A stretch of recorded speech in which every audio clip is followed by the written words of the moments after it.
surah As-Sajdah.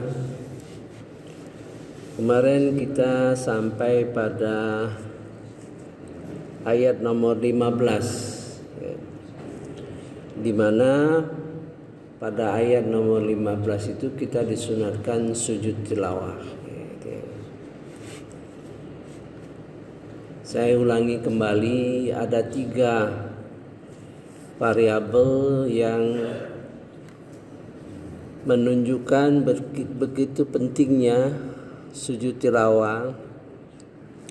Satu, bahwa kita dicipta oleh Allah Subhanahu wa taala dengan tujuan menguji kita, ya. Sehingga Allah menyediakan fasilitas pendengaran dan penglihatan. Di dalam surah Al-Insan ayat nomor 2. Jadi penglihatan dan pendengaran itu fasilitas yang diberikan Allah Subhanahu wa taala dalam rangka menguji kita.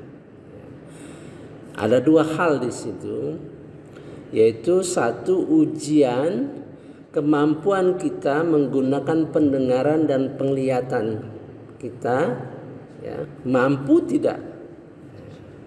Kedua, kemampuan yang muncul dalam pendengaran dan penglihatan kita dalam melaksanakan ujian-ujian yang lain, ya, antara lain mengenai bagaimana kita menyikapi segala kurnia yang diberikan kepada kita, dan beberapa ayat yang menunjukkan bahwa kita diuji, ya.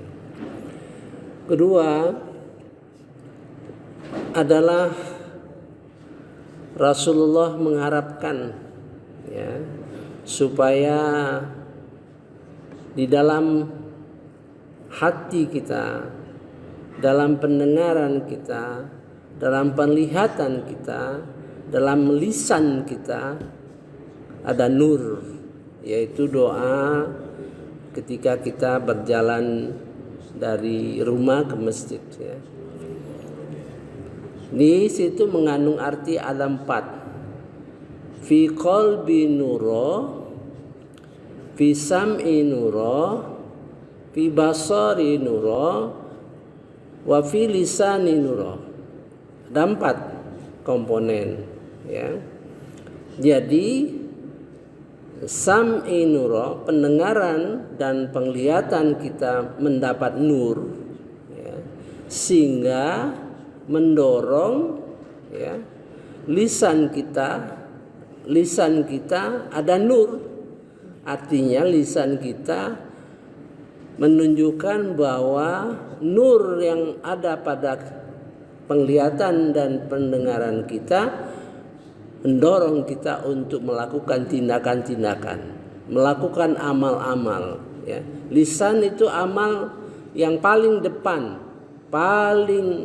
lapisan yang paling depan, sehingga hati kita dapat nur, ya. Ketiga, masalah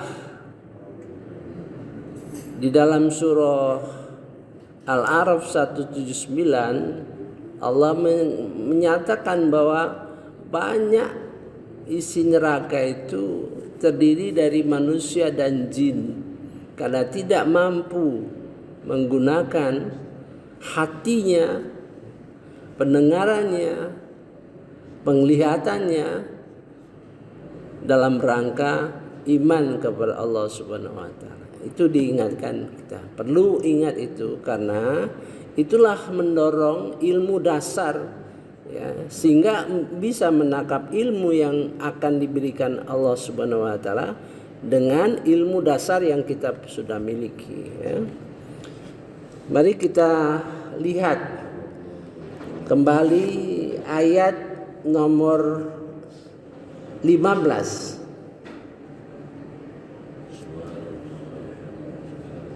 Dan orang-orang yang beriman dengan ayat-ayat kami, innama yu'minu bi ayatina, dan orang-orang yang beriman dengan ayat-ayat kami. Jadi banyak ayat. Di dalam proses beriman itu adalah proses menempatkan ayat-ayat satu persatu sehingga semakin banyak kita beriman kepada ayat-ayat yang disajikan Allah di dalam Al-Quran. Itu menunjukkan kualitas iman kita. Kalau ayat-ayat itu kita tempatkan di dalam hati, itu baru ilmu namanya, ya. Ilmu adalah ayat-ayat Al-Quran yang sudah diletakkan di dalam hati kita. Itu baru ilmu, ya. Sehingga ayat-ayat yang sudah terletak di hati kita itu akan mendorong hati kita bersinar untuk beramal, ya, itu. Alladzina idza dzukiru biha,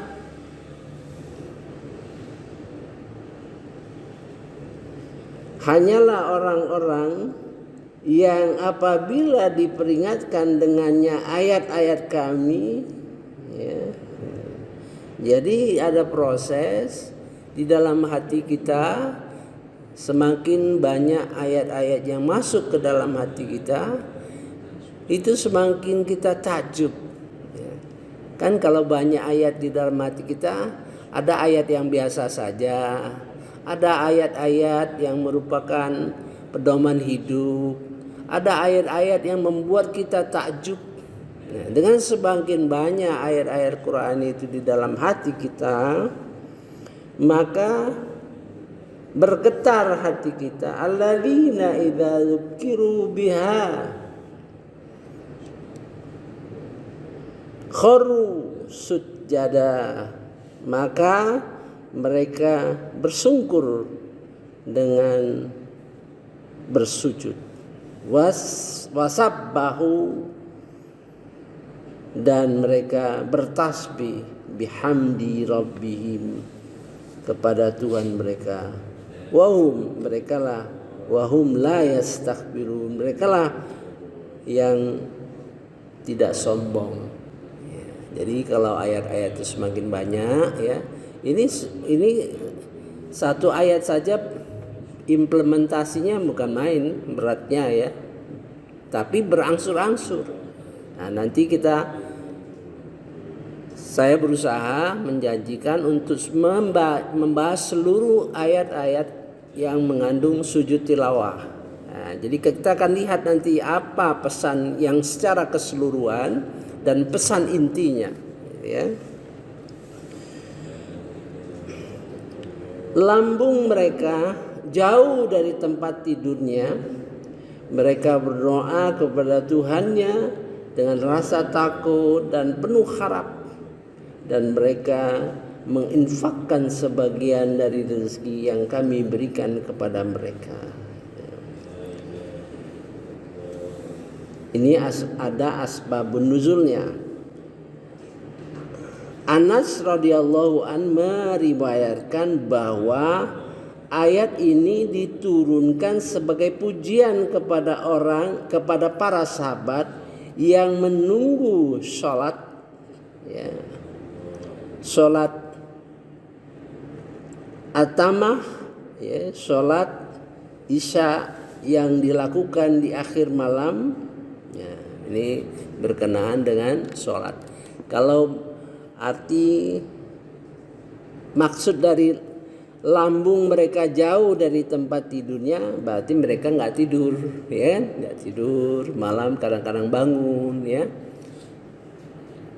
Ayat-ayat itu yang sudah di dalam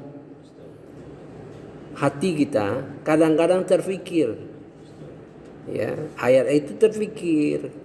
Kita kaji lagi, karena ayat-ayat Al-Quran itu tidak semua mudah dipahami, ya. Tidak semua mudah dipahami. Namun kalau ada kesulitan kita tetap saja ya berusaha berdoa pada Allah Subhanahu wa taala. Nanti ada jalannya. Ada jalan sehingga ayat-ayat itu merupakan nur gitu ya.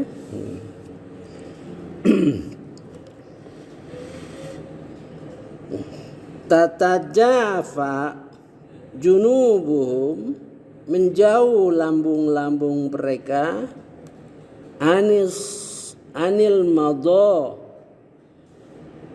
ji'i yad'una rabbahum khaufan wa tama'a. Lambung-lambung mereka jauh dan dari tempat tidur mereka berdoa kepada Tuhan, yad'una rabbahum khaufan, sangat dengan rasa harap, wa tama'a, dan mengharapkan, khaufan takut, rasa takut dan berharap. Wa mimma razaqnahum yunfikun, dan mereka menginfakkan sebagian harta. Jadi tetap saja, makanya saya sudah menyusun 7 tingkat infak ya. 7 tingkat infak untuk menguatkan jiwa. Sebenarnya melakukan infak itu, melaksanakan infak itu kan segala segi ya. Berinfak pada keluarga, menghidupi anak istri kita ya, yang sifatnya wajib ya, bayar hutang dan sebagainya, ada yang sunnah dan sebagainya. Nah, itu merupakan cara kita menunjukkan ada 2 sasaran di dalam surah Al-Baqarah 261. Sasaran infak ada 2. Satu, mencari keridhaan Allah Subhanahu wa taala dan menunjukkan jati diri sebagai orang muslim. Nah, di dalam ayat tersebut ya. Saya kira kita sampai di sini dulu.